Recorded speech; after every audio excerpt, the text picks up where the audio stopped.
First of all হচ্ছে এভিডেন্সের প্রথম পার্টটা দিয়ে শুরু করি, পার্ট 1 দিয়ে শুরু করি, সাক্ষ্য ও আর প্রকারভেদ সম্পর্কে। আচ্ছা, সাক্ষ্য হচ্ছে এমন কিছু বিষয় যার মাধ্যমে কোনো কিছু প্রমাণ বা অপ্রমাণ করা যায়। অন্যভাবে বলতে গেলে সাক্ষ্য বলতে তর্কিত বিষয়ে বিচারিক সিদ্ধান্ত গ্রহণের জন্য প্রমাণের উপায়সমূহকে বোঝায়। সাক্ষ্য আইনের 3 ধারায় সাক্ষীর পরিপূর্ণ কোনো সংজ্ঞা দেওয়া হয়নি, বরং তাতে মৌখিক, দালিলিক এবং শারীরিক বা ফরেন্সিক সাক্ষ্যের কথা বলা হয়েছে।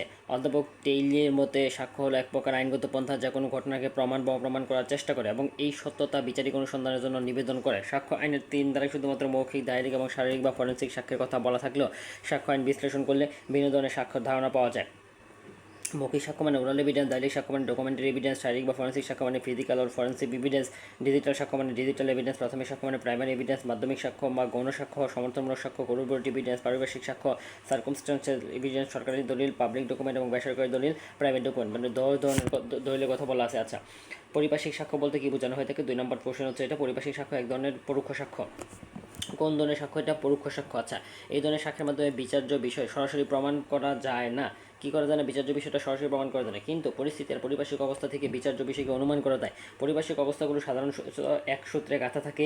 সবগুলো অবস্থাকে একসঙ্গে বিবেচনা করলে বিচার্য বিষয়ের সত্যতা বা অসত্যতা সম্পর্কে একটা শক্তিশালী ইঙ্গিত পাওয়া যায়। পরিপার্শ্বিক অবস্থা ও ঘটনাগুলো একটির সাথে আরেকটা বিচার করলে প্রকৃত ঘটনা সম্পর্কে ধারণা পাওয়া যায়। অর্থাৎ পরিপার্শ্বিক সাক্ষ্যের ধারাবাহিক বন্ধন, চেইন অফ সার্কমস্ট্যান্সিয়াল এভিডেন্স খুবই গুরুত্বপূর্ণ। কোনো খুন হওয়ার পরে পলাতক হওয়া এবং দীর্ঘদিন গোপন থাকা অভিযুক্তদের খুনের সঙ্গে সম্পর্কিত হওয়ার জন্য প্রাসঙ্গিক ঘটনা। একটা মামলা আদালত মতামত দেন যে কোনো ব্যক্তিকে পরিপার্শ্বিক সাক্ষ্যের ভিত্তিতে সাজা দেওয়ার জন্য তার বিরুদ্ধে অপরাধ সন্দেহাতীতভাবে প্রমাণিত হতে হবে। পরিপার্শ্বিক ঘটনা বা অবস্থা আসামির দোষ চূড়ান্তভাবে প্রমাণ না করে আসামির দোষ সম্পর্কে জোরালো সন্দেহ সৃষ্টি করে তা প্রকৃত পরিপার্শ্বিক সাক্ষ্য হবে না এবং এই ধরনের সাক্ষ্যের ভিত্তিতে আসামিকে সাজা দেওয়া যাবে না।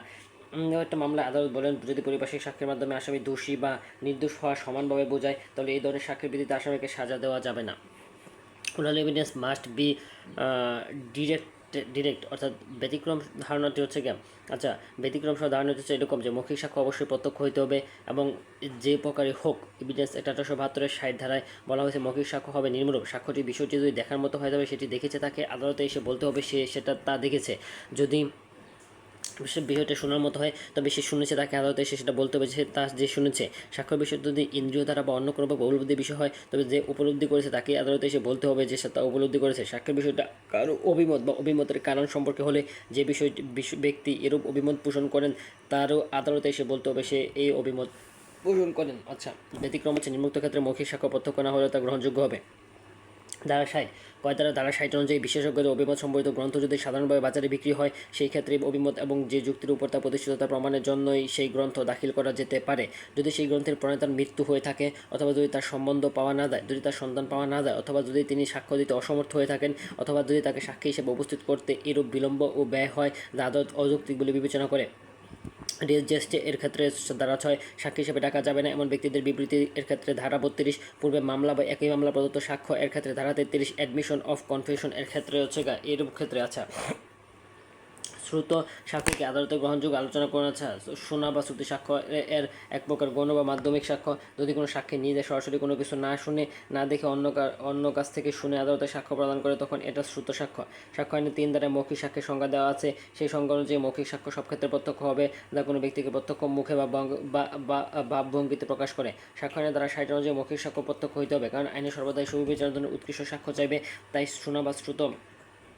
তাই আইনসঙ্গত কারণ ব্যতীত উৎকৃষ্ট সাক্ষ্য বাদ দিয়ে আদালত নিকৃষ্ট ধরনের সাক্ষ্যের উপর নির্ভর করতে পারে না। শোনা বা শ্রুত সাক্ষ্য উৎকৃষ্ট সাক্ষ্য মতবাদের ডক্ট্রিন অফ বেস্ট এভিডেন্স পরিপন্থী। শোনা সাক্ষ্যের কোনো আইনগত ভিত্তি নেই এবং আদালতে শোনা সাক্ষ্যের উপর নির্ভর করতে পারে না, তাই এই সাক্ষ্যের ভিত্তিতে দণ্ড দেওয়া যায় না। শ্রুত সাক্ষ্যের গ্রহণযোগ্যতা সম্পর্কে সাক্ষ্য আইনে সরাসরি কিছু বলা না থাকলে উচ্চ আদালতে বিভিন্ন সিদ্ধান্তে এরূপ সাক্ষ্য গ্রহণযোগ্যতা সম্পর্কে স্পষ্ট ধারণা লাভ করা যায়। শোনা সাক্ষ্য বর্জন করা হয় কারণ সাক্ষ্য আদালতে প্রত্যক্ষ বলে গণ্য করা হয় না। কারণ হলো যে ব্যক্তি এরূপ বিবৃতি প্রদান করেছে সে আদালতে উপস্থিত থাকে না এবং সে জেরার আওতাধীন থাকে না, ফলে ওই ব্যক্তির বিরুদ্ধে বিশ্বাসযোগ্যতা পরীক্ষা করা যায় না। শ্রুত সাক্ষ্যের গ্রহণযোগ্যতা ও অগ্রহণযোগ্যতা সবচেয়ে ভালো ব্যাখ্যা পাওয়া যায় শফিউল্লাহ বনাম রাষ্ট্র মামলায়। এই মামলায় আদালত বলেন যে ব্যক্তির সাক্ষীর কাছে বিবৃতি দিয়েছে সেই সাক্ষ্য দিতে আসতে না পারলে যার কাছ থেকে বিবৃতি দিয়েছে তার সাক্ষ্য শ্রুত সাক্ষ্য হবে এবং তা গৃহীত হবে না। কিন্তু যদি বিবৃতি বিষয়বস্তু নয় বরং শুধু বিবৃতি দেওয়ার ব্যাপারটা বিবেচ্য হয় তাহলে যার কাছে বিবৃতি দেওয়া হয়েছে তার সাক্ষ্য শ্রুত সাক্ষ্য নয় এবং তা গ্রহণীয়। শ্রুত সাক্ষ্যের ব্যতিক্রম হচ্ছে শোনা সাক্ষ্য আদালতে গ্রহণযোগ্য নয় বলে তা বর্জিত হয়, কিন্তু সাক্ষ্য আইনে কিছু ব্যতিক্রম ক্ষেত্রে এই সাক্ষ্য গ্রহণযোগ্য। নিম্নলিখিত ক্ষেত্রে শ্রুত সাক্ষ্য গ্রহণযোগ্য: রেসজেস্টে ধারা 6 সাক্ষী হিসাবে ডাকা যাবে না এমন ব্যক্তির বিবৃতি। ধারা 32 পূর্বের মামলায় একই মামলা প্রদত্ত সাক্ষ্য। ধারা 33 এবং অ্যাডমিশন অফ কনফেশন এর ক্ষেত্রে fact in issue and relevant fact are not same. Fact in issue and relevant fact are not same উক্তিটির সাথে আমি একমত পোষণ করছি। দ্য এভিডেন্সের 1872 সংশ্লিষ্ট বিধান উল্লেখপূর্বক ব্যাখ্যা করতে গেলে ফ্যাক্ট ইন ইস্যু বিচার্য বিষয় এবং রিলেভেন্ট ফ্যাক্ট প্রাসঙ্গিক বিষয় বলতে যা বোঝায় তা হলো, ফ্যাক্ট ইন ইস্যু হচ্ছে বিচার্য বিষয় হচ্ছে মূল বিরোধের বিষয়।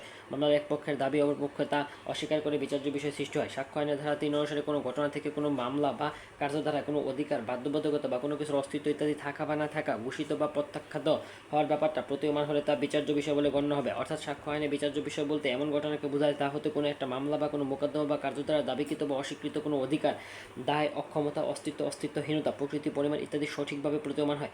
দেওয়ানি মামলায়, সিভিল মামলায় উভয় পক্ষের মূল বিরোধের বিষয় এবং ফৌজদারি মামলা অভিযুক্তের বিরুদ্ধে প্রকৃত অভিযোগ বিচার্য বিষয়ের মাধ্যমে প্রকাশ করা হয়। দেওয়ানি মামলার ক্ষেত্রে বিচার্য বিষয় এমন একটা বিষয় যা মামলা মোকদ্দমা প্লিডিংসে এক পক্ষ দাবি করে এবং অন্য পক্ষ তা অস্বীকার করে, যেটা প্রমাণ করতে পারে মোকদ্দমা পক্ষদ্বয় দ্বারা দায় ও অধিকার নির্ধারণ করে রায় দেওয়া যাবে। দেওয়ানি মামলা ইস্যু অফ ফ্রেমিংয়ের মধ্যে বিচার্য বিষয় গঠন করা হয়ে থাকে। অন্যদিকে ফৌজদারি মামলা যে অপরাধটা সংঘটিত হয় তাদের দায়ে কোনো ব্যক্তি অভিযুক্ত হয়, সেসব অপরাধ দায় প্রমাণ বা অপ্রমাণ করাই হলো বিচার্য বিষয়। রাষ্ট্রপক্ষের অভিযোগে যেসব বিষয় দাবি করে এবং আত্মপক্ষ সমর্থন অভিযুক্তকে যেসব বিষয় প্রমাণ করতে হয় তাই হচ্ছে বিচার্য বিষয়। উপযুক্ত আলোচনা থেকে বলা যায় বিচার্য বিষয় একটা বিষয় যা মামলার পক্ষদের সাথে সরাসরি সম্পর্কিত, যেটা বাদী বা অভিযোগকারী পরের দিকে মামলা ও তার পক্ষে রায় পাওয়ার জন্য অবশ্যই প্রমাণ করতে হবে।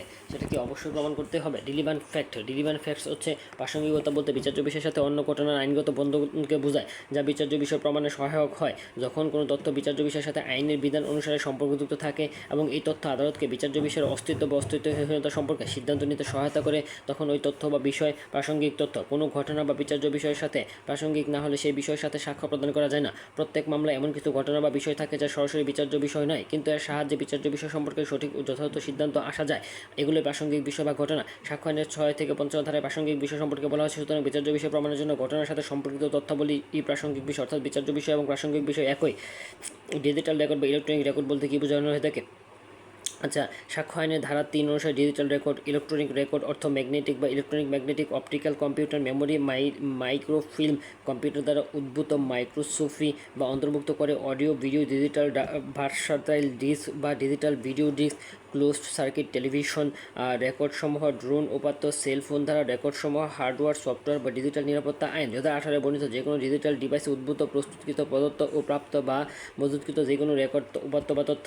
আচ্ছা, সাক্ষ্য আইনের সর্বশেষ সংশোধনের মাধ্যমে ধারা 3 উল্লেখ্য সাক্ষ্য এর সংজ্ঞা শারীরিক ও ফরেন্সিক সাক্ষ্য বা ফিজিক্যাল ও ফরেন্সিক এভিডেন্স যুক্ত করা হয়েছে। উক্ত ধারার বক্তব্য অনুযায়ী যে কোনো উপাদান বা বস্তু বা রক্ত, বীর্য, চুল, শরীরের সমস্ত উপাদান, অঙ্গ বা অঙ্গের অংশ, ডিঅক্সিরাইবোনিউক্লিক অ্যাসিড, আঙুলের ছাপ, হাতের তালুর ছাপ, আইরিশের ছাপ এবং পায়ের ছাপ বা অনুরূপ অন্য কোনো উপাদান বা বস্তু কোনো অপরাধ সংগঠনের বিষয় প্রমাণ করে যা উক্ত অপরাধের সাথে অপরাধী বা অপরাধের শিকার ব্যক্তির যোগসূত্র বা সম্পর্ক প্রতিষ্ঠা করে, কোনো ঘটনাকে প্রমাণ বা মিথ্যা প্রমাণ করে, এ ধরনের উপাদান বস্তুকে শারীরিক বা ফরেন্সিক প্রমাণ বলা হয়ে থাকে।